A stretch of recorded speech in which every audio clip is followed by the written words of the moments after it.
Figli la pulizia, dai ragazzi! Fermo, ti prego. Nato qua! Piano, piano.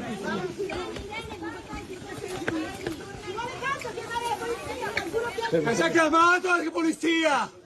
Ci sono voluti circa 2 minuti e svariate persone per bloccare il ragazzo ventenne di origine tunisina che la mattina di sabato è entrato urlando e inveendo contro clienti e personale del supermercato di Piazza Milano a Jesolo, creando il panico. No! Io ferma!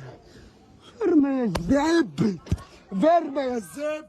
Ferma ya Zebbi! Ferma ya Zebbi! Guarda, non sta che...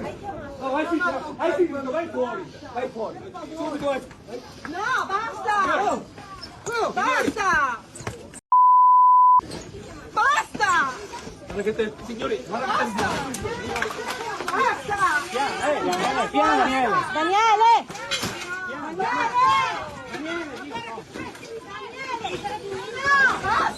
Fermi!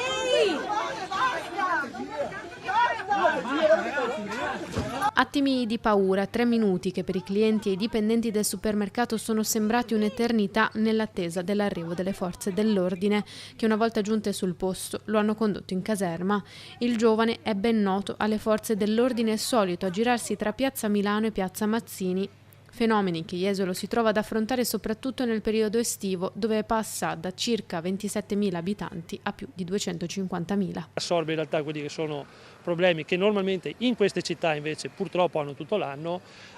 Quello che a me non piace molto è quello di etichettarli con etichette facili che poi riassumono un po' il contesto, che è quello di maranza, di mala movida, perché sembra quasi un stigmatizzare un problema. Il problema non sono 10 disgraziati che arrivano in città e che creano disagio, che sono un problema, ma su questo la città è pronta ad intervenire e le iniziative che sta mettendo in campo assieme anche ai privati stanno dando risposte, perché rispetto a 4 anni fa la situazione è comunque molto migliorata.